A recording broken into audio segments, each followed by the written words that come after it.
പുഴയും കടന്നിൻ്റെ ഇന്നത്തെ എപ്പിസോഡിലേക്ക് എല്ലാവർക്കും സ്വാഗതം. വീഡിയോ ആദ്യമായി കാണുകയാണെങ്കിൽ സപ്പോർട്ട് ചെയ്ത് സബ്സ്ക്രൈബ് ചെയ്ത് ലൈക്ക് ചെയ്യാൻ മറക്കല്ലേ.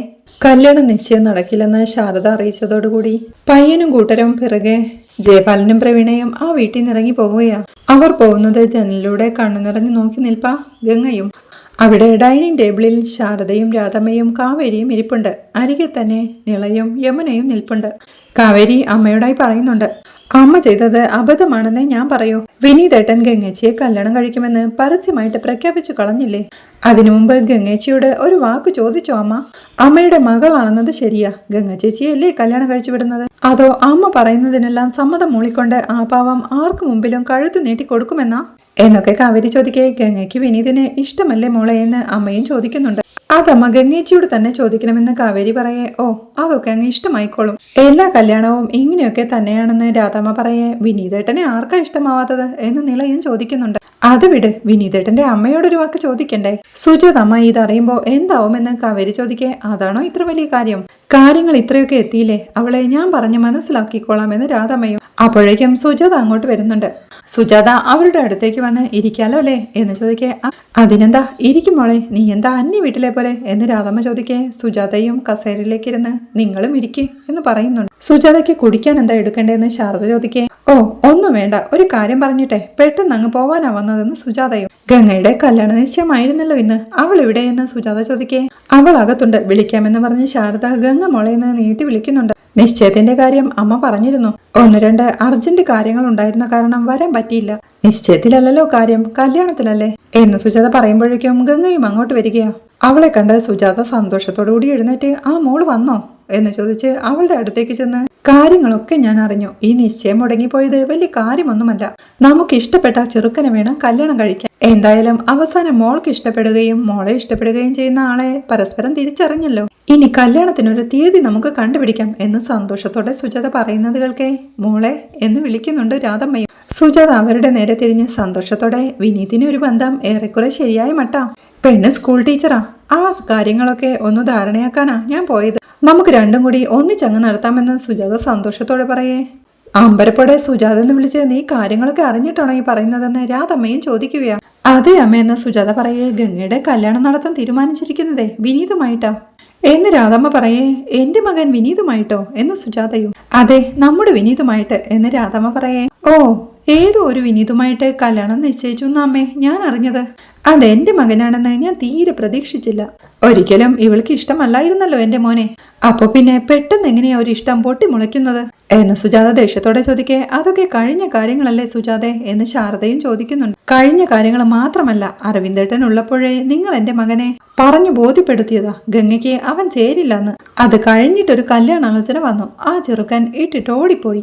രണ്ടാമത് വീണ്ടും നിങ്ങൾ ചെറുക്കനെ അന്വേഷിച്ചു, അതും മുടങ്ങി കഴിഞ്ഞപ്പോ എന്റെ മോൻ മതിയെന്നാണോ എന്ന് സുജാത പരിഹാസത്തോടെ ചോദിക്കേ. സുജാതെ, നീ കാര്യങ്ങൾ മനസ്സിലാക്കി സംസാരിക്കണം. ഇന്ന് ഗംഗയെ കല്യാണാലോചിച്ച് വന്ന ചെറുക്കന്റെ കല്യാണം ഒരു തവണ മുടങ്ങിയതാ. ആ ബന്ധത്തിൽ അവനൊരു കുട്ടിയുമുണ്ട്. ഇന്ന് അത് മനസ്സിലായത്. നമ്മുടെ ഗംഗയുടെ ജീവിതം നശിക്കുന്നത് എങ്ങനെയാടി കണ്ടോണ്ട് നിൽക്കുന്നത് എന്നമ്മ സങ്കടത്തോടെ ചോദിക്കേ. ഞാൻ കണ്ടോണ്ട് നിൽക്കും അമ്മേ, ഈ സുജാത കണ്ടോണ്ട് നിൽക്കും. ഇന്ന് നിശ്ചയം നടത്താനിരുന്ന ചെറുക്കന്റെ കല്യാണം നേരത്തെ നടന്നില്ലായിരുന്നെങ്കിലേ, ആ ബന്ധത്തില് അവനൊരു കുട്ടി ഇല്ലായിരുന്നെങ്കിലേ, നിങ്ങൾക്ക് എന്റെ വിനീതിനെ വേണ്ടി വരുമായിരുന്നില്ല. ഇവള് കല്യാണവും കഴിഞ്ഞ് മറ്റവന്റെ കൂടെ കേറി അങ്ങ് പോവും. അപ്പോ എന്റെ മകൻ വീണ്ടും കറിവേപ്പില്ല. ഗംഗയുടെ ഭാവി, ഗംഗയുടെ ജീവിതം, ഇതൊക്കെയല്ലേ നിങ്ങൾക്കൊക്കെ പറയാനുള്ളൂ. എന്റെ അമ്മയ്ക്ക് പോലും എന്റെ മകനെന്താ ഭാവിയും ജീവിതവും ഒന്നുമില്ലേ? അവന്റെ ഹൃദയം എന്താ കല്ലുകൊണ്ടുണ്ടാക്കിയതാണോ? എന്നും അവന്റെ ഹൃദയത്തിൽ ഒരു പെണ്ണ് മാത്രമേ ഉണ്ടായിരുന്നുള്ളൂ. നിങ്ങൾ അടക്കമുള്ളവർ ചേർന്ന അത് പറിച്ചു നീക്കാൻ ശ്രമിച്ചത്. അന്ന് അവൻ എന്തുമാത്രം വേദനിച്ചുവെന്നും എന്തുമാത്രം കണ്ണീരൊഴുക്കിയെന്നും എനിക്ക് മാത്രമേ അറിയൂ. പക്ഷെ ഇവൾ അങ്ങനെയല്ല. റേഡിയോ സ്റ്റേഷൻ മാറുന്ന പോലെ അപ്പപ്പം മനസ്സങ്ങ് മാറ്റിക്കളയും. ഇപ്പോഴെങ്കിലും ഇവൾക്ക് നെഞ്ചത്ത് കൈവച്ച് പറയാൻ പറ്റും, വിനീതിനെ ആത്മാർത്ഥമായി സ്നേഹിക്കുന്നു എന്ന് സുജാതയുടെ ചോദ്യങ്ങൾക്ക് ഗംഗയും സങ്കടത്തോടെ കരയുകയാ. അവളെ ഒന്ന് നോക്കിക്കൊണ്ട് സുജാത വീണ്ടും പറയുന്നുണ്ട്, നടക്കില്ല അമ്മേ, നടക്കില്ല. എന്റെ മകന്റെ ജീവിതത്തിൽ സന്തോഷവും സമാധാനവും കൊടുക്കാൻ ഇവളെ കൊണ്ട് ഒരിക്കലും സാധിക്കില്ല. കാലിന്റെ നഖം മുതൽ മുടിത്തുമ്പ് വരെ വിഷമായി ഇവള്. എന്റെ കഴുത്തിന് മീതെ തലയുള്ളപ്പോ ഈ ബന്ധം നടക്കില്ല. എന്ന് സുജാത തീർത്തു പറയുന്നത് കേൾക്കെ ശാരദയും കൈകൂപ്പി അവരുടെ അടുത്തേക്ക് ചെന്ന്, സുജാതെ, എന്റെ തെറ്റാ, എന്റെ മാത്രം തെറ്റ്. സുജാതയോട് ചോദിക്കാതെ ഗംഗയും വിനീതുമായിട്ടുള്ള കല്യാണം തീരുമാനിച്ചതടക്കം എല്ലാം എന്റെ തെറ്റാ. പകരം എന്റെ മകളുടെ ജീവിതം തകർത്തു കളയരുത്. അതിനുവേണ്ടി ഞാൻ സുജാതയുടെ കാല് പിടിക്കാമെന്ന് പറഞ്ഞ് ശാരദ സുജാതയുടെ കാല് പിടിച്ച് പൊട്ടിക്കരയുകയാ. ഒരു ഭാവമാറ്റവുമില്ലാതെ ദേഷ്യത്തോടെ ശാരദയെ തന്നെ നോക്കി നിൽപ്പാ സുജാതയും. ആ കാഴ്ച കണ്ട് സങ്കടത്തോടെ കരയുക കാവേരിയും യമുനയും നിളയുമെല്ലാം. സുജാതയും പരിഹാസത്തോടെ പറയുന്നുണ്ട്, ഇതിനേക്കാളും നെഞ്ചു പൊട്ടിയൊരിക്കൽ ഈ ബന്ധം നടത്താൻ ഞാൻ നിന്റെയും നിന്റെ ഭർത്താവിന്റെയും മുന്നിൽ യാചിച്ചിട്ടുണ്ട്. ഓർമ്മയുണ്ടോ നിനക്ക്? അന്ന് നിങ്ങൾ എന്നോട് ഈ മുറ്റത്തുനിന്ന് ഇറങ്ങി പോവാൻ പറഞ്ഞു. അല്ല ശാരദേ, ഇപ്പൊ നീ എന്റെ കാൽ കീഴിൽ നിന്ന് എഴുന്നേറ്റില്ലെങ്കിൽ ചെരിപ്പൂരി അടിക്കും ഞാൻ. തടയാൻ കെൽപ്പുള്ള ആരെങ്കിലും ഉണ്ടോ ഇവിടെ എന്ന് ചോദിക്കെ കാവേരി അവരുടെ നേരെ ചെല്ലുന്നുണ്ടെങ്കിലും യമുന അവളെ തടയുകയാ. എനിക്കറിയാം ഇപ്പൊ ഞാൻ എന്തു പറഞ്ഞാലും നിങ്ങളൊക്കെ കേൾക്കുമെന്ന് എന്ന് സുജാത പറഞ്ഞു നിർത്തുമ്പോഴേക്കും ഇല്ല അമ്മേ എന്ന് പറഞ്ഞുകൊണ്ട് വിനീത അങ്ങോട്ട് കയറി വരികയാ. അമ്മയുടെ കാല് പിടിച്ച് കരയുന്ന ശാരദമ്മയെ കണ്ട് അമ്മ എഴുന്നേൽക്കെന്ന് പറഞ്ഞ് അമ്മയെ എഴുന്നേൽപ്പിച്ച് നിർത്തുകയാ വിനീത്. ദേഷ്യത്തോടെ തന്നെ നോക്കി നിൽക്കുന്ന അമ്മയോടായി വിനീത് പറയുന്നുണ്ട്, ഗംഗയുടെ കല്യാണം നടക്കാൻ വേണ്ടിയിട്ട് അമ്മ എന്തു പറഞ്ഞാലും ഇവർ കേൾക്കാൻ പോകുന്നില്ല. കാരണം ഗംഗയെ കല്യാണം കഴിക്കാൻ പോകുന്നത് തന്തയ്ക്ക് പിറന്ന ഒരു ആൺകുട്ടിയാ. അമ്മയുടെ മോൻ വിനീത് എന്ന് പറയേ വിനീത് എന്ന് താക്കിയതോടെ സുജാതയും വിളിക്കുന്നുണ്ട്. ഗംഗയുടെ കല്യാണക്കാര്യം അമ്മയോട് ചോദിച്ചില്ലെന്നുള്ളത് സത്യമാ, പക്ഷെ എന്നോട് ചോദിച്ചിരുന്നു. അമ്മേ, ഞാനല്ലേ അമ്മേ ഇക്കാര്യത്തിൽ അവസാന വാക്ക് പറയേണ്ടത്. എനിക്കുണ്ടായ മനോവിഷമവും വേദനയും ഒക്കെ അമ്മ മനസ്സിലാക്കിയതിൽ സന്തോഷമുണ്ട്. പക്ഷെ അതിലുള്ളത് സഹതാപമല്ല, പകയും ദേഷ്യവും ഒക്കെ കൊണ്ട് അമ്മ വേറൊരാളായി മാറിയിരിക്കുകയാ. അതിന് കൂട്ടുനിൽക്കാൻ എനിക്ക് ബുദ്ധിമുട്ടുണ്ടമ്മേ. എന്റെ മുറിവുകൾ എനിക്ക് മറക്കാമെങ്കിൽ അമ്മയ്ക്കും അത് മറക്കാം. ആവശ്യത്തിന് പ്രശ്നമൊക്കെ അമ്മ സൃഷ്ടിച്ചു കഴിഞ്ഞു. ഇവിടെ ഇനി മറ്റൊരു സീൻ വേണ്ട. അമ്മ വീട്ടിലേക്ക് വാ, നമുക്ക് സംസാരിക്കാം. അത് കഴിഞ്ഞ് പോരെ ഇവരെ വിചാരണ ചെയ്യുന്നത് എന്ന് പറയേ സുജാത നടന്നു നീങ്ങി വീണ്ടും അവരെ ഒന്ന് തിരിഞ്ഞു നോക്കേ. അമ്മ പേടിക്കണ്ട, ഇവര് ബലമായിട്ട് എന്നെ കെട്ടിക്കാനൊന്നും പോകുന്നില്ല. ഞാനൊരു ആൺകുട്ടിയല്ലേ. ഇവരോട് രണ്ടു വാക്ക് സംസാരിച്ചിട്ട് ഞാൻ അങ്ങ് വന്നേക്കാം എന്നവൻ പറയേ ദേഷ്യത്തോടെ ഗംഗയൊന്ന് നോക്കിയിട്ട് സുജാത അവിടെ നിന്ന് ഇറങ്ങി പോവുകയാ. അവർ പോയി കഴിയെ വിനീതും അമ്മായിയോടായി ഇതൊക്കെ നേരത്തെ തന്നെ പ്രതീക്ഷിക്കേണ്ടതായിരുന്നു. പക്ഷേ നിങ്ങൾക്ക് ഞാനൊരു ഉറപ്പ് തരാം, അമ്മയല്ല ഈ ലോകത്തിലെ ഏത് ശക്തി വന്നാലും ഗംഗയ്ക്ക് എന്നെ ഇഷ്ടമാണെങ്കിൽ ഞാൻ ഇവളുടെ കഴുത്തിൽ താലി കെട്ടിയിരിക്കും എന്നവൻ പറയുന്നതുകൾക്ക് ഗംഗയ്ക്കും ആശ്വാസമാവുകയാണ്. സങ്കടത്തോടെ കരയുന്ന അവളെ പ്രണയത്തോടെ എന്ന് നോക്കി വിനീത് അവിടെ നിന്ന് ഇറങ്ങി പോവുകയാണ്. രാധമ്മയും ആശ്വാസത്തോടെ പറയുന്നുണ്ട്, സുജാതയുടെ അടുത്തേക്ക് എങ്ങനെ ഗംഗയെ അയക്കുമെന്ന് ഒരു പേടിയുണ്ടായിരുന്നു.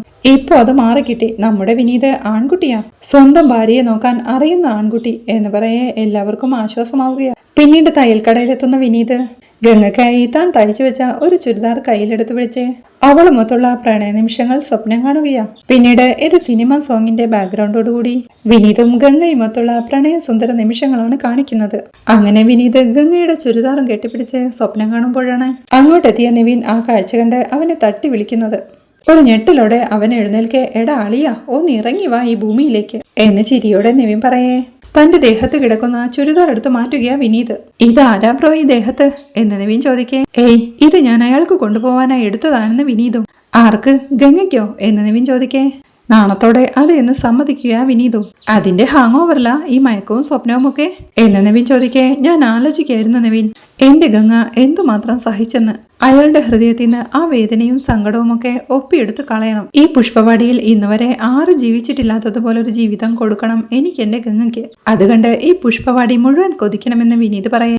എന്നിട്ട് എന്ന് നിവിനും ചോദിക്കുന്നുണ്ട്. അതിന്റെ ആദ്യ പടിയായിട്ട് അവൾക്കൊരു കല്യാണ പുടവ എടുക്കണം അളിയാ. ഈ പുഷ്പവാടിയിൽ ഇന്നുവരെ ആരും ചുറ്റാത്തത്ര പകിട്ടും ഭംഗിയും വിലയും ഒക്കെ ഉള്ളത് എന്നവൻ പറയേ. നമുക്കെടുക്കാം എന്ന് നിവിനും പറയുന്നുണ്ട്. അതിനിപ്പോ എന്താ ചെയ്യാ എന്ന് വിനീത് ചോദിക്കേ. അതിനിപ്പോ എന്താ ചെയ്യാനാ, ഗംഗയും കൂട്ടിപ്പോയി പുടവ എടുക്കണം എന്ന് നിവിനും. അതിപ്പോ അയാൾ എന്റെ കൂടെ വരുമോ എന്ന് വിനീത് ചോദിക്കേ. ഡാ, കല്യാണം നടക്കാൻ പോവില്ലേ, ഇനിയിപ്പോ പുടവെടുക്കാൻ കൂടെ വന്നാൽ എന്താ എന്ന് നിവിനും. ആള് വന്നില്ലെങ്കിലോ എന്ന് സംശയത്തോടെ വിനീത് ചോദിക്കേ. ആള് വന്നില്ലെങ്കിലേ അവളുടെ അനിയത്തിയും കൂട്ടി പോണം. എടാ, ഗംഗയുടെ തൊട്ടിളയ ആളുണ്ടല്ലോ, പേര് ഞാൻ മറന്നു എന്ന് നിവിൻ സംശയത്തോടെ പറയേ. കാവേരി എന്ന് വിനീതും പറഞ്ഞു കൊടുക്കുന്നുണ്ട്. ആ കാവേരി, ആ കുട്ടിയാണെങ്കിലും മതി.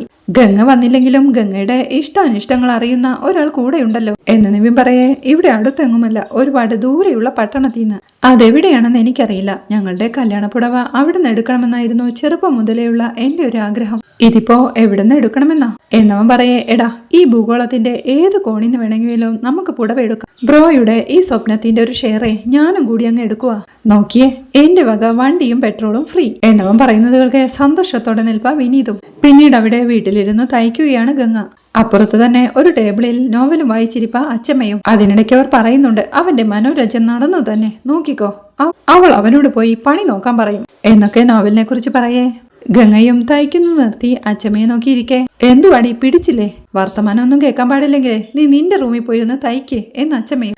ഫാൻ കംപ്ലൈന്റ് ആയോണ്ട് കുറച്ച് കാറ്റ് കിട്ടാനല്ലേ അച്ചമ്മേ ഞാൻ ഇങ്ങോട്ട് മെഷീൻ എടുത്തുകൊണ്ട് വന്നത് എന്ന് ഗംഗ പറയേ. എന്നാ മര്യാദയ്ക്കിരുന്ന് തയ്ച്ചോണം, ഇങ്ങോട്ട് നോക്കണ്ട എന്ന് അച്ചമ്മ പറയുമ്പോഴേക്കും കാവേരി അങ്ങോട്ട് വന്ന് ആരോ വിളിച്ച പോലുണ്ടല്ലോ എന്ന് പറയേ. ഈ അച്ചമ്മയുടെ ചിലപ്പ് കാരണം ബുൾഡോസർ വന്നാലും കേൾക്കാൻ പറ്റില്ലടി. കഥ വായിക്കല്ല, വായിക്കുന്ന കൂട്ടത്തിൽ സ്വന്തമായിട്ട് എഴുതുക എന്ന് ഗംഗ ദേഷ്യത്തോടെ പറയേ. കണക്കായിപ്പോയി, നിന്നോട് ആര് പറഞ്ഞു നിന്റെ ബുൾഡോസറും എടുത്ത് ഹാളിലേക്ക് വരാനായിട്ട്? ദേ ശരിക്കും എന്റെ കോൺസെൻട്രേഷൻ പോകുന്നുണ്ട് കേട്ടോ എന്ന് അച്ചമ്മ ദേഷ്യത്തോടെ പറയുമ്പോഴേക്കും കോളിംഗ് ബെൽ അടിക്കുകയാണ്. അതുകൾക്ക് കാവേരി സിറ്റ് ഔട്ടിലേക്ക് ചെല്ലുമ്പോഴേക്കും വിനീത് അവിടെ നിൽപ്പുണ്ടായിരുന്നു. സ്വപ്നം കണ്ടു നിൽക്കുന്ന അവനെ കണ്ട് വിനീതേട്ടനായിരുന്നു എന്ന് കാവേരി ചോദിക്കും. ഒരു ചിരിയോടെ നിൽക്കുന്ന അവനെ നോക്കി ഇങ്ങോട്ട് തന്നെയല്ലേ വന്നത്, പിന്നെന്താ ഇവിടെ തന്നെ നിന്നേ എന്ന് കാവേരി ചോദിക്കുന്നുണ്ട്. അവിടെ അച്ചമ്മയോട് ഗംഗ ചോദിക്കുന്നുണ്ട്, ഈ പ്രായത്തിൽ വല്ല രാമായണവും വായിച്ചിരുന്നൂടെ? അത് കേട്ടവർ ദേഷ്യത്തോടെ എഴുന്നേറ്റ് അവരുടെ അരികിലേക്ക് ചെന്ന്, എടി നിനക്ക് രാമായണത്തിന്റെ കഥ അറിയാവോ എന്ന് ചോദിക്കേ. നല്ല ഭംഗിയായിട്ട് അറിയാമെന്ന് ഗംഗയും. ഇതിലെയോ എന്ന് തന്റെ കയ്യിലെ ബുക്ക് പൊക്കി പിടിച്ച് രാധമ്മ ചോദിക്കേ. അതെനിക്ക് അറിയില്ലെന്ന് ഗംഗയും.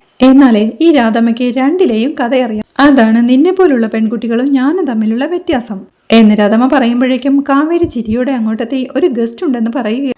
ഗംഗയും രാധമ്മയും അമ്പരപ്പോടെ നോക്കി നിൽക്കേ. കാവേരി വിനീതിനെ അങ്ങോട്ട് വിളിക്കുക. വിനീത് ഒരു നാണത്തോടെ അങ്ങോട്ട് വരുമ്പോഴേക്കും, നീയാണോ പുറത്തുനിന്ന് വിളിച്ചു എന്ന് പറഞ്ഞത്? നിനക്ക് ഇവിടെ വരാൻ അനുവാദം ചോദിക്കേണ്ട കാര്യമുണ്ടോടാ വിനീതേ എന്ന് അച്ചമ്മ ചോദിക്കുമ്പോഴേക്കും ശാരദയും അങ്ങോട്ട് വരുന്നുണ്ട്. അതുകൾക്ക് കാവേരിയും പറയുക, മരുമകനല്ലല്ലോ അച്ചമ്മേ, മണവാളനല്ലേ. ഇനിയിപ്പോ അങ്ങനെയൊക്കെ ആയിരിക്കുമെന്ന് അവൾ പറയേ. വിനീതും നാണത്തോടെ ചിരിയോടെ നിൽക്കുകയെ. ഞാൻ ചായ എടുത്തോണ്ട് വരാം മോനെ എന്ന് ശാരദ പറയേ. വേണ്ടമായി, ഞാൻ കുടിച്ചതാ എന്ന് വിനീത് പുഞ്ചിരിയോടെ പറയേ. അത് പറ്റില്ല, മരുമകനല്ലല്ലോ മണവാളനല്ലേ എന്ന് കാവേരി പറയേ. ഒരു ചിരിയോടെ ഇപ്പൊ എടുത്തോണ്ട് വരാമെന്ന് പറഞ്ഞ് ശാരദ അടുക്കളയിലേക്ക് പോവുകയാണ്. രാധമ്മ അപ്പോഴേക്കും വീണ്ടും കസേരയിലേക്ക് വന്നിരുന്ന വിനീതിനോടായി പറയുന്നുണ്ട്, എടാ വിനീതേ, നിന്റെ ഈ പെണ്ണിന് രണ്ടടിയുടെ കുറവുണ്ട് കേട്ടോ എന്ന്. അതുകൾക്ക് സംശയത്തോടെ ഗംഗയൊന്ന് നോക്കിക്കൊണ്ട്, എന്തു പറ്റി രാധമ്മയെന്ന് വിനീത് ചോദിക്കേ. എടാ അവൾക്ക് ഈ പുസ്തകങ്ങളോടൊക്കെ വലിയ പുച്ഛമാ, ഇത് വായിച്ചാലേ ലോക വിവരമുണ്ടാവൂന്ന് നീ ഒന്ന് പറഞ്ഞു കൊടുക്കും എന്നമ്മമ്മ പറയുന്നത് കേൾക്കെ. ഞാൻ ഉറപ്പായിട്ടും പറഞ്ഞു കൊടുക്കാം അമ്മമ്മേ എന്ന് വിനീതും പറയുന്നുണ്ട്. അപ്പോഴേക്കും അച്ചമ്മേ ആ ബുക്കിങ് തന്നേന്ന് പറഞ്ഞ് കാവേരി അച്ചമ്മയുടെ കയ്യിൽ നിന്ന് ആ ബുക്ക് വാങ്ങി വിനീതിന് കൊടുത്ത്, വിനീതേട്ടൻ വായിച്ചതല്ലേ ഈ ബുക്ക് എന്ന് ചോദിക്കേ. പിന്നെ 2-3 തവണ വായിച്ചതാ എന്ന് വിനീത്. ഇതിന്റെ പേരെന്താന്നാ പറഞ്ഞേ എന്ന് കാവേരി ചോദിക്കേ. അത് ഈ പേരല്ലേ എന്ന് ഒരു പതർച്ചയോടെ ആ ബുക്കിലെ പേര് നോക്കി വിനീത് ചോദിക്കുന്നുണ്ട്. അത് കാവേരിക്ക് അറിയില്ല, ഇത് മറ്റേ എന്ന് പറഞ്ഞ് വിനീത് പരങ്ങളോടെ നിൽക്കേ. നിങ്ങളുടെ മുത്തശ്ശനാ എന്നെ ഈ പുസ്തകങ്ങളൊക്കെ പരിചയപ്പെടുത്തിയത്. ഒരു നല്ല ഭർത്താവ് ഒരു പുസ്തക പ്രേമി കൂടി ആയിരിക്കണം എന്നച്ചമ്മ പറയുമ്പോഴേക്കും ഗംഗയുടെ തയ്യൽ മെഷീനും സ്റ്റക്ക് ആവുകയാണ്. അവൾ അത് റെഡിയാക്കാൻ ശ്രമിക്കുന്ന കണ്ട്, എന്ത് പറ്റി ഗംഗേ, ഞാൻ സഹായിക്കണോ എന്ന് ചോദിച്ച് വിനീത് അങ്ങോട്ട് ചെല്ലുകയാ. വേണ്ട, ഞാൻ ചെയ്തോളാമെന്ന് ഗംഗ തടയേ. വേണ്ട, കുറച്ചുകൂടി എളുപ്പത്തിൽ ചെയ്യാൻ പറ്റുമെന്ന് പറഞ്ഞ് വിനീത് അത് റെഡിയാക്കി കൊടുക്കുന്നത് കണ്ട് പ്രണയത്തോടെ അവനെ തന്നെ നോക്കുകയാ ഗംഗ. അത് കണ്ട് വിനീതും പ്രണയത്തോടെ ഇടയ്ക്കിടെ അവളെ നോക്കുന്നുണ്ട്. കണ്ടോ ഇത്രയുള്ളൂന്ന് പറഞ്ഞ് എഴുന്നേറ്റ് അവൻ മെഷീനിൽ കുറച്ച് ഓയിലും ഒഴിച്ചു കൊടുക്കുകയാണ്. അപ്പോഴാണ് ഗംഗയുടെ മനസ്സിലേക്ക് അന്ന് അച്ഛനോട് പറഞ്ഞ കാര്യങ്ങളെല്ലാം ഓടിയെത്തുന്നത്. അച്ഛാ, വിനീതേട്ടനും ഞാനും തമ്മിൽ കല്യാണം കഴിച്ച, വിനീതേട്ടനും തയ്യൽക്കാരൻ ഞാനും തയ്യൽക്കാരി, ഞങ്ങൾ തമ്മിൽ മുഖത്തോട് മുഖം നോക്കിയിരുന്ന് തയ്യലിന്റെ കാര്യങ്ങളല്ലാതെ വേറെന്ത് സംസാരിക്കാൻ എന്നൊക്കെ പറഞ്ഞതോർക്കെ ഗംഗയ്ക്കും ആകെ ടെൻഷൻ ആവുകയും. അപ്പോഴേക്കും രാധമ്മയും കാവേരിയോടായി പറയുന്നുണ്ട്, കണ്ടില്ലേടി എന്റെ ചെറുക്കന്റെ മിടുക്കെന്ന്. അതുകൾക്ക് കാവേരിയും പറയുന്നുണ്ട്, അപ്പോ അച്ഛമ്മ വേറൊരു കാര്യം കൂടി സമ്മതിച്ചു തരണം. ഒരു നല്ല ഭർത്താവാൻ പുസ്തകപ്രേമിയാവുകയല്ല വേണ്ടത്, പെണ്ണിന്റെ മനസ്സറിയുകയാണ് വേണ്ടത് എന്നിവൾ പറയുമ്പോഴേക്കും ശാരദയും ചായയുമായി അങ്ങോട്ട് വന്ന് വിനീതിന് ചായ കൊടുക്കുകയാണ്. അവനൊരു പുഞ്ചിരിയോടെ ആ ചായ കുടിച്ച് ഗംഗയൊന്ന് നോക്കി അമ്മായിയോടായി പറയുന്നുണ്ട്, അമ്മായി ഞാൻ വന്നത് കല്യാണത്തിന് ഡ്രസ്സ് എടുക്കുന്ന കാര്യം പറയാനാ എന്ന് പറയേ. അല്ല, അതിപ്പോ സുജാത എന്താ പറയുന്നേ എന്ന് ശാരദയും ചോദിക്കുന്നുണ്ട്. അമ്മയുടെ കാര്യം ശരിയാവാൻ കുറച്ചുകൂടി സമയമെടുക്കും അമ്മായി, അത് വിട്ടേക്ക്. ഗംഗയ്ക്ക് കല്യാണപ്പുടവ എടുക്കാൻ നമ്മളെല്ലാവരും കൂടി പോകുന്ന കാര്യം പറയാനാ, മാത്രമല്ല എല്ലാവർക്കും പുതിയത് തന്നെ എടുക്കണം എന്നവൻ പറയേ. കല്യാണപ്പുടവയാണെങ്കിൽ അവൾ ഉടുക്കാത്ത 2-3 പുതിയത് ഇവിടെ ഇരിപ്പുണ്ട് മോനെ എന്നമ്മായിയും പറയുന്നുണ്ട്. അത് വേണ്ട അമ്മായി, ഇത് ഞാൻ എടുക്കാമെന്ന് വിനീത് പറയേ. അവൻ അവന്റെ പെണ്ണിനെ ഒരു കല്യാണപ്പുടവ മേടിച്ചു കൊടുക്കുന്നത് നീ എന്തിനാ തടയുന്നത് ശാരദ? അതൊരാണിന്റെ അവകാശമല്ലേ എന്ന് രാധമ്മയും ചോദിക്കുന്നുണ്ട്. ഓ അങ്ങനെയാണെങ്കിൽ അങ്ങനെ, കാശ് അധികം ചിലവായി പോവേണ്ടെന്ന് കരുതി ഞാൻ പറഞ്ഞെന്നേ ഉള്ളൂ എന്ന് ശാരദ പറയേ. കാശൊന്നും ഒരു പ്രശ്നമല്ല, നമുക്കെല്ലാവർക്കും കൂടി പോവാൻ ഒരു സമയം ഫിക്സ് ചെയ്താൽ മതിയെന്ന് വിനീതും. അല്ല, ഞാനൊരു കാര്യം പറയട്ടെ, എല്ലാരും കൂടി പോണത് എന്തിനാ? ഗംഗയും കാവേരിയും കൂടി പോയാ പോരെ എന്നമ്മായി ചോദിക്കുമ്പോഴേ നിളെ അങ്ങോട്ട് വന്ന് അങ്ങനെ പോകാൻ വരട്ടെ, ഞാനും ഉണ്ടെന്ന് പറഞ്ഞ് വിനീതിനെ ചേർത്ത് പിടിക്കുക. ഇതിപ്പോ കറക്റ്റ് സമയത്ത് എവിടുന്ന് വന്നോ എന്ന് വിനീത് ചോദിക്കേ. അവളുടെ കാര്യം അങ്ങനെയാ, ഭക്ഷണമായാലും യാത്രയായാലും ഏത് കിലോമീറ്റർ ദൂരത്ത് നിന്നായാലും അവൾ അറിയും എന്ന് കാവേരി പറയേ. എനിക്ക് പട്ടുപാവാടയും ജാക്കറ്റും വേണമെന്ന് നിളയും. എടി പെണ്ണെ, മിണ്ടാതിരിക്കണം കേട്ടോ, ഇപ്പോഴേ തുടങ്ങിയോ എന്ന് ശാരദ അവളെ വഴക്കു പറയേ. വിനീതേട്ടാ എന്നവൾ സങ്കടത്തോടെ വിളിക്കുന്നുണ്ട്. നമുക്ക് ശരിയാക്കാമെന്നേ എന്ന് വിനീത് പറയേ. അവൾ അമ്മയുടെ നേരെ മുഖം വീർപ്പിച്ച് കാണിക്കുന്നുണ്ട്. എങ്ങോട്ടാ പോകുന്നെന്ന് പറഞ്ഞിരുന്നെങ്കിലേ എന്ന് വിനീത് ഗംഗയോടായി ചോദിക്കേ. എനിക്ക് വരാൻ പറ്റില്ല, തയ്ക്കാനുണ്ടെന്ന് ഗംഗ. ഇവിടെ പുഷ്പവാടിയിലല്ല, കാഞ്ചീപുരത്ത് പോണെങ്കിൽ പോവാം, ചെലവൊന്നും ഒരു പ്രശ്നമല്ലെന്ന് വിനീത് പറയേ. വെറുതെ പറഞ്ഞതല്ല, കല്യാണത്തിന് മുന്നേ കുറെ തയ്ച്ചു തീർക്കാനുണ്ട്, കാവേരിയും നിളയും വന്നോളൂ എന്ന് ഗംഗ തീർത്തു പറയേ. വിനീതിനും വല്ലാതാവുകയെ. പിന്നീട് റോഡരികിൽ വിശാലിനെ വെയിറ്റ് ചെയ്യുക യമുന. ഒരു ഫ്രണ്ടുമായി അങ്ങോട്ട് നടന്നു വന്ന് അവളെ മൈൻഡ് ചെയ്യാതെ വിശാൽ പോകെ. വിശാൽ എവിടെ നിൽക്കാനാ പറഞ്ഞത് എന്ന് പറഞ്ഞ് യമുന അവന് മുന്നിൽ കയറി നിൽപ്പുണ്ട്. നിനക്ക് എന്താ വേണ്ടേ എന്ന് വിശാൽ ദേഷ്യത്തോടെ ചോദിക്കേ. എത്ര നേരമായി ഞാൻ ഇവിടെ കാത്തു നിൽക്കുന്നു എന്നറിയോ എന്ന് യമുനയും ചോദിക്കുന്നുണ്ട്. അതിന് ഞാൻ എന്തു വേണമെന്ന് വിശാൽ ചോദിക്കേ. അങ്ങനെ പറഞ്ഞൊഴിയേണ്ട വിശാൽ ഇങ്ങനെയൊന്നും ആയിരുന്നില്ലല്ലോ, എന്നെ കാണാൻ വേണ്ടിയാ കോളേജിൽ വരുന്നെന്ന് പറഞ്ഞിട്ടുള്ള ആളാ. പക്ഷെ ഇപ്പോ കുറച്ചു ദിവസമായിട്ട് എന്നെ കാണുമ്പോ വഴി മാറി നടക്കുക, വിളിച്ച പോലും കേട്ടില്ലെന്ന് നടിക്കുക. ഞാനുണ്ടെങ്കിൽ ക്ലാസ്സിൽ കയറി. എന്താ വിശാൽ, ഞാൻ എന്ത് തെറ്റാ ചെയ്തേ എന്നവൾ ചോദിക്കേ. നീ മാത്രമല്ല, നിന്റെ കുടുംബം മുഴുവനുമാ തെറ്റു ചെയ്തത് എന്നവനും പറയുന്നുണ്ട്. സംശയത്തോടെ കുടുംബം മുഴുവനുമോ എന്ന് യമുന ചോദിക്കേ. അതെ, എന്റെ അച്ഛൻ നിന്റെ ചേച്ചിക്ക് ഒരു ആലോചന കൊണ്ടുവന്നപ്പോ നീയും നിന്റെ കുടുംബവും എന്റെ അച്ഛനെ അപമാനിച്ചു വിട്ടു.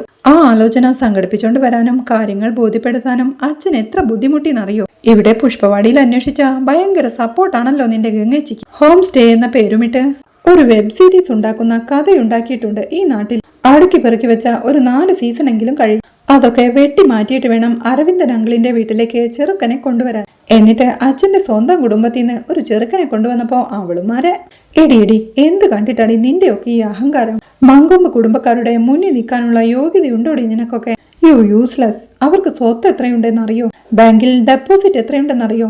എത്ര ഫിഷിംഗ് ബോട്ടും അതിലെത്ര തൊഴിലാളികളും ഉണ്ടെന്ന് നിനക്കറിയാവോ എന്ന് വിശാൽ ചോദിക്കും. അതൊന്നും എനിക്കറിയില്ല വിശാൽ, പക്ഷേ 1-2 കാര്യം എനിക്കറിയാം. ആ ചെക്കന്റെ കല്യാണം നേരത്തെ കഴിഞ്ഞതാണെന്നും ആ ബന്ധത്തിൽ ഒരു കുട്ടിയുമുണ്ടെന്നും. അത് കേൾക്കെ വിശാലും ഡി അതിനെന്താടി? കല്യാണം കഴിഞ്ഞ് ഭാര്യ മരിച്ചവരെല്ലാവരും സൂയിസൈഡ് പോയിന്റിൽ പോയി ആത്മഹത്യ ചെയ്യണോ? പിന്നെ അവരാരും കല്യാണം കഴിക്കില്ല എന്ന് വിശാൽ ചോദിക്കേ. അപ്പോഴും സ്വന്തം അച്ഛന്റെ ഭാഗത്ത് തെറ്റുണ്ടെന്ന് സമ്മതിച്ചു തരില്ല വിശാൽ എന്ന് യമുനയും ചോദിക്കുകയാണ്. തെറ്റോ?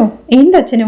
എന്റെ അച്ഛൻ തെറ്റ് ചെയ്യാനോ? എന്റെ അച്ഛൻ തെറ്റ് ചെയ്യില്ല എന്ന് വിശാലും ഉറപ്പിച്ചു പറയുകയാണ്. വിശാലിന്റെ അച്ഛൻ തെറ്റ് ചെയ്യില്ലേ എന്ന് യമുന ചോദിക്കേ. എന്റെ അച്ഛൻ എന്ത് ചെയ്താലും അത് നല്ലതിന് വേണ്ടിയാണ് എന്ന് വിശാലും. ശരി, സമ്മതിച്ചോ? വിശാലിന്റെ അച്ഛൻ തെറ്റു ചെയ്യില്ല. വിശാലിനും ഉണ്ടല്ലോ ഒരു പെങ്ങള്. രാഗിണി ചേച്ചിക്ക് വേണ്ടിയാണ് വിശാലിന്റെ അച്ഛൻ ഈ ആലോചന കൊണ്ടുവന്നിരുന്നതെങ്കിലോ എന്ന് യമുന ചോദിക്കേ. യമുനെ, നിനക്ക് എന്നോട് പ്രേമവും മാങ്ങാത്തലിയും ഒക്കെ ഉണ്ടെന്ന് പറയണമെങ്കിൽ ഇപ്പൊ ഞാൻ നിന്റെ കുടുംബത്തെ പറ്റി പറയുമ്പോ നീ എന്റെ കുടുംബത്തിലേക്ക് എന്തിനാ ഇടിച്ചു കയറുന്നേ? നീ എന്റെ ഒപ്പമാണെങ്കിൽ എന്റെ കുടുംബത്തോടൊപ്പമല്ലേ നിൽക്കേണ്ടത് എന്നവൻ ചോദിക്കേ. വിശാലിന്റെ അച്ഛന്റെ ഭാഗത്തു നിന്നുണ്ടായ തെറ്റ് ബോധ്യപ്പെടുത്തി തരാനാ ഞാൻ എന്നവൾ പറയുന്നതുകൾക്ക് ദേഷ്യത്തോടെ നിർത്താൻ എന്ന് വിശാലും ഒച്ച വെക്കുകയാണ്. അടുത്തുള്ള കടയിലെ ആളുകളെല്ലാം അവരെ ശ്രദ്ധിക്കുന്നത് കണ്ട് വിശാലും ശബ്ദം തട്ടി പറയുന്നുണ്ട്. എന്റെ അച്ഛൻ തെറ്റു ചെയ്തിട്ടുണ്ടെന്ന് ഇനി ഒറ്റ തവണ കൂടി പറഞ്ഞാ നിന്റെ ഈ നാക്ക് വലിച്ച് പുറത്തിടും. പോ മാറെന്ന് പറഞ്ഞ് വിശാൽ നടന്നു നീങ്ങുകയാ. വിശാൽ എന്ന് യമുന വീണ്ടും വിളിക്കെ അവൻ തിരിഞ്ഞു നിൽക്കുകയാ. യമുന അവന്റെ അരികിലേക്ക് ചെന്ന് വിശാൽ, എനിക്കൊരു സംശയം കൂടിയുണ്ട്, അതിനും കൂടി മറുപടി തന്നിട്ട് പോക്കോ. ഞാനും വിശാലിന്റെ അച്ഛനും കൂടി ഒരു പ്രശ്നമുണ്ടായ വിശാൽ ആരുടെ ഭാഗത്തായിരിക്കും എന്നവൾ ചോദിക്കെ. അതിനൊരു മറുപടിയുടെ ആവശ്യമുണ്ടെന്ന് തോന്നുന്നില്ല എന്ന് പറഞ്ഞവൻ നടന്നു നീങ്ങുകയാ. പിന്നീട് ലിവിംഗ് റൂമിലിരുന്ന് നിളയുടെ മുടി കെട്ടിക്കൊടുക്കുകയാ ശാരദ.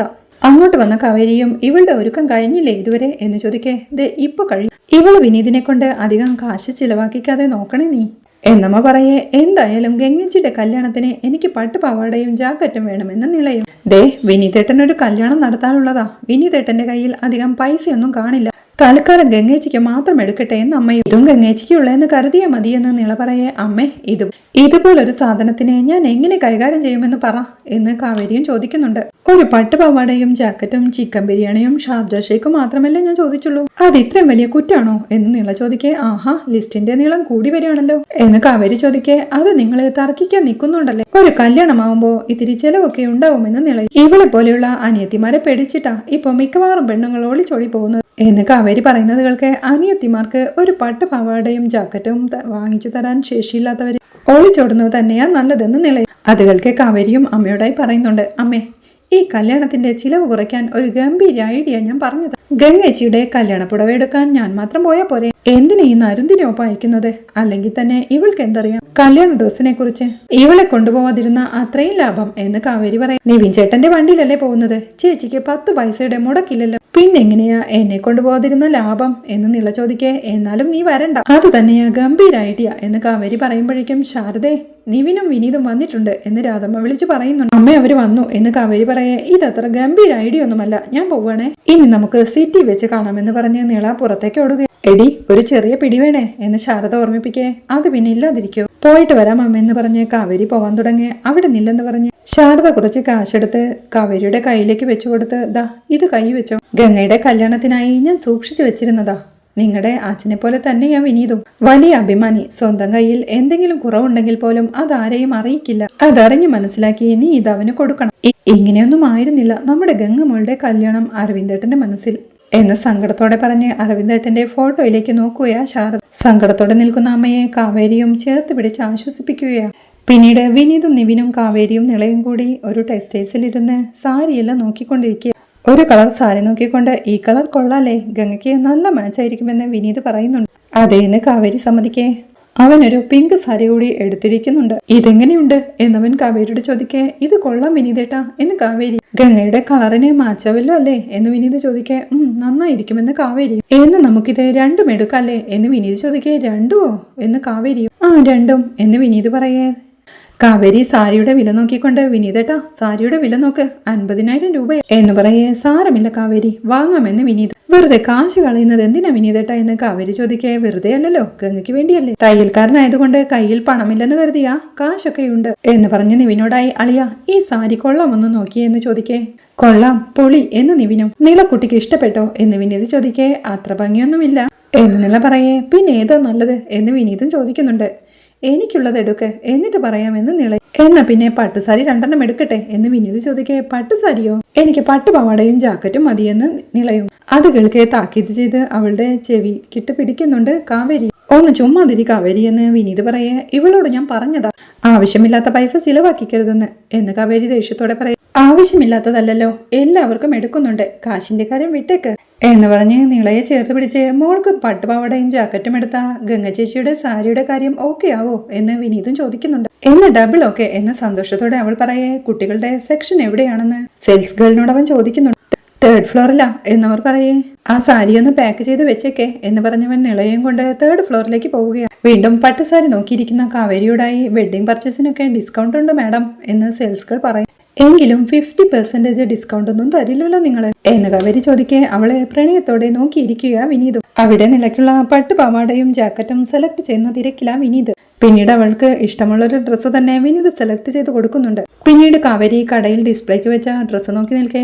നിവിൻ അങ്ങോട്ട് ചെന്ന്, കാവേരിക്ക് ഏത് കളറാണ് ഇഷ്ടമെന്ന് നിവിൻ ചോദിക്കേ. എനിക്ക് എല്ലാ കളറും ഇഷ്ടമാണെന്ന് കാവേരിയും. എന്നാലും കുറച്ച് കൂടുതൽ ഇഷ്ടമുള്ള ഒരു കളർ ഉണ്ടാവില്ലേ ഫേവറേറ്റ് എന്നവൻ ചോദിക്കേ. ഫേവറേറ്റ് എന്ന് പറഞ്ഞ റെഡ് കളർ ഇഷ്ടാ എന്ന് പറഞ്ഞവൾ നടന്നു നീങ്ങി അവിടെ തൂക്കിയിട്ടിരിക്കുന്ന ഡ്രസ്സെല്ലാം നോക്കേ. അതിന്ന് ഒരു റെഡ് ഗൗൺ എടുക്കുകയാണ്. അപ്പോഴേക്കും നിവിൻ അങ്ങോട്ട് വന്ന്, അപ്പോ കല്യാണത്തിന് ചുവന്ന സാരി എടുക്കാമല്ലേ എന്ന് ചോദിക്കുന്നവൾക്ക് കാവേരി സംശയത്തോടെ നോക്കേ. അല്ല, കാവേരിയുടെ കല്യാണത്തിന് റെഡ് സാരി എടുക്കാമെന്ന് പറയായിരുന്നു എന്ന് നിവിൻ. ഓ അങ്ങനെ, എന്നോ നടക്കാനുള്ള കല്യാണത്തിന്റെ കാര്യം ഇപ്പോഴേ എന്തിനാ ആലോചിക്കുന്നേ എന്നവൾ ചോദിക്കേ. അല്ല, ഇപ്പോഴേ വേണമെങ്കിൽ നമുക്ക് നോക്കി വെക്കാലോ. പെണ്ണുങ്ങള് ഈ ടെക്സ്റ്റൈൽസിലും ജുവല്ലറിയിലും ഒക്കെ കയറിയ ഇറക്കി കൊണ്ടുവരാൻ വലിയ പാടാണെന്ന് കേട്ടിട്ടുണ്ട്. അതുകൊണ്ട് ഇപ്പോഴേ കല്യാണ സാരി നോക്കി വെക്കുകയാണെങ്കിൽ ചേഞ്ച് ചെയ്യണമെന്ന് തോന്നിയാൽ നമുക്ക് മാറ്റാലോ എന്നവൻ പറയേ. പെണ്ണുങ്ങളെ പറ്റി മനസ്സിൽ നല്ല ധാരണയാണെന്ന് തോന്നുന്നല്ലോ എന്ന് കാവേരിയും ചോദിക്കുന്നുണ്ട്. ഏയ് അങ്ങനെയൊന്നുമില്ല, പെണ്ണുങ്ങൾ സൂപ്പർ അല്ലേ എന്നവൾ പറയുമ്പോഴേക്കും ഒന്ന് മൂളിക്കൊണ്ട് കാവേരി ഇവിടെ നിന്ന് നടന്നു നീങ്ങുകയാ. അത് കാണേ നിവിനും തന്റെ കവിളത്തടിച്ചോണ്ട്, എടാ മണ്ട, ചുമ്മാ സിനിമ ഡയലോഗ് പറഞ്ഞ് സ്റ്റാർ ആവാൻ നോക്കല്ലേ, പെണ്ണുങ്ങളെ പറ്റി നിനക്കൊന്നും അറിയില്ല, കാരണം നീ വെറും കുട്ടിയാണ് എന്ന് പറഞ്ഞ് കാവേരിയുടെ അടുത്തേക്ക് നടന്നു പോകുന്നുണ്ട്. അവൻ അങ്ങോട്ട് ചെല്ലുമ്പോഴേക്കും കാവേരി അവിടെ ഒരു റെഡ് ഗൗൺ എടുത്ത് നോക്കുകയാ. അത് കണ്ട് നിവിനും, ഇനിയെങ്കിലും മണ്ടനാവല്ലേ നിവിൻ, നീ ഉള്ളിന്ന് പറയും, ഉള്ളിന്ന് വരട്ടെ എന്ന് പറഞ്ഞ് കാവേരിയുടെ അടുത്തേക്ക് ചെന്ന് ഒരു ചുവന്ന ഗൗൺ എടുത്ത്, കാവേരി കല്യാണത്തിന് നമുക്ക് ഈ ഡ്രസ് ഇട്ടാലോ എന്ന് നിവിൻ ചോദിക്കേ. അല്ല എന്തു പറ്റി, വട്ടുണ്ടോ എന്ന് കാവേരിയും. കല്യാണത്തിന് ഇത് ഇയാളാള് കൊള്ളാലോ, ഇയാള് തന്നെ വെച്ചോ, കല്യാണത്തിന് ഇടാമെന്ന് പറഞ്ഞ് കാവേരി അവിടെ നിന്ന് നടന്നു പോവുകയാണ്. അതും ചീറ്റി എന്ന് പറഞ്ഞ് ടെൻഷനോടെ അവളെ നോക്കി നിൽപ്പാൻ നിവിനും. അപ്പോഴേക്കും നിളയും കൂട്ടി വിനീത് അങ്ങോട്ടെത്തുകയാ. അവരെ കണ്ട് വിനീതേട്ടനെ മുടിപ്പിച്ചോടി എന്ന് കാവേരി ചോദിക്കുന്നുണ്ട്. എന്നെ കൊണ്ടാവുന്ന പോലെയൊക്കെ എന്ന് നിള പറയേ, നീ വീട്ടിലേക്ക് വാ, അമ്മയെ കൊണ്ട് സാധിക്കുന്നത് പോലെ അമ്മയും ചെയ്യുമെന്ന് കാവേരി. സന്തോഷിക്കാനുള്ള ദിവസം നെഗറ്റീവ് കാര്യങ്ങളൊന്നും പറയല്ലേ ചേച്ചി. ഇനി ഞെട്ടിക്കൽ ബിരിയാണിയും ഷാർജ ഷെയ്ക്കും അടക്കം എന്തൊക്കെ കാര്യങ്ങൾ ബാക്കി കിടക്കുന്നു എന്ന് നില പറയേ, വിനീതേട്ടാ ഞെട്ടിക്കലൊന്നും തീർന്നിട്ടില്ലാന്ന് എന്ന് കാവേരിയും ഓർമ്മിപ്പിക്കുന്നുണ്ട്. അങ്ങനൊന്നും തെണ്ടേണ്ടി വരില്ല കാവേരി, കാശുണ്ടെന്ന് വിനീത് പറയേ. കഴിഞ്ഞില്ലേ, നമുക്ക് ഇറങ്ങിയാലോ എന്ന് കാവേരിയും ചോദിക്കുന്നു. കഴിയാനോ? കാവേരിക്കും യമുനയ്ക്കും അമ്മായിക്കും അമ്മമ്മയ്ക്കും എല്ലാവർക്കും ഡ്രസ്സ് എടുക്കണമെന്ന് വിനീത് പറയേ. എന്തിനു വിനീതേട്ടാ വെറുതെ പൈസ കളയുന്നതെന്ന് കാവേരിയും. വെറുതെ കളയാനോ? ഡ്രസ്സിന് വേണ്ടിയല്ലേ, കാശൊക്കെ ഉണ്ടെന്ന് വിനീതും. എന്നാലും ഞങ്ങൾക്കൊന്നും വേണ്ടായിരുന്നു വിനീതേട്ടാ എന്ന് കാവേരി പറയേതേ. ഡ്രസ്സ് എടുത്തില്ലെങ്കിൽ എനിക്ക് സങ്കടമാവും കേട്ടോ. ഞാനൊരു പാവപ്പെട്ട തയ്യൽക്കാരനായതുകൊണ്ടല്ലേ. ആ ദുബായിക്കാരനായിരുന്നെങ്കിൽ ഡ്രസ്സൊന്നും വേണ്ടെന്ന് നിങ്ങൾ പറയൂ എന്ന് വിനീത് സങ്കടം അഭിനയിച്ച് ചോദിക്കേ. ശരി ശരി എടുക്കാമെന്ന് കാവേരിയും സമ്മതിക്കുക. അമ്മയ്ക്കും ഗീതച്ചിക്കും കൂടിയുള്ള ഒരു സാരി നോക്കി എടുക്കണം കേട്ടോ എന്ന് വിനീത് ഓർമ്മിപ്പിക്കേ. എടുക്കാമെന്ന് കാവേരിയും സമ്മതിക്കുന്നുണ്ട്. അവർ അത് സെലക്ട് ചെയ്യാനായി പോകുമ്പോഴേക്കും നിവിൻ ആ ചുവന്ന ടോപ്പും കയ്യിൽ പിടിച്ച് അതിൽ നടന്നു വരുന്നുണ്ട്. അത് കണ്ട് ഇതെന്തത് അളിയനുണ്ടാക്കിയതാ എന്ന് വിനീതും ചോദിക്കുന്നു. പോടവിടുന്ന് എന്നവനെ വഴക്ക് പറഞ്ഞ് ടെൻഷനോടെ കാവേരിയെ നോക്കി നിൽക്കുന്ന വിനീതിനെ കാണിക്കുന്നിടത്താണ് ഈ എപ്പിസോഡ് അവസാനിക്കുന്നത്. അമ്മയ്ക്കും എനിക്കും കൊക്കിൻ ജീവനിലുള്ളിടത്തോളം കാലം ഈ കല്യാണം നടക്കില്ലെന്ന് ഗീത വിനീതിനെ വഴക്കു പറയുന്നതും കല്യാണ വിഷയത്തിൽ ഇറങ്ങാൻ തുടങ്ങുന്ന വിനീതിനെ അവർ തടഞ്ഞു വെക്കുന്നതും എല്ലാമാണ് നാളത്തെ എപ്പിസോഡിലെ വിശേഷങ്ങൾ. വീഡിയോ ഇഷ്ടമായാൽ സപ്പോർട്ട് ചെയ്ത് സബ്സ്ക്രൈബ് ചെയ്ത് ലൈക്ക് ചെയ്യാൻ മറക്കല്ലേ.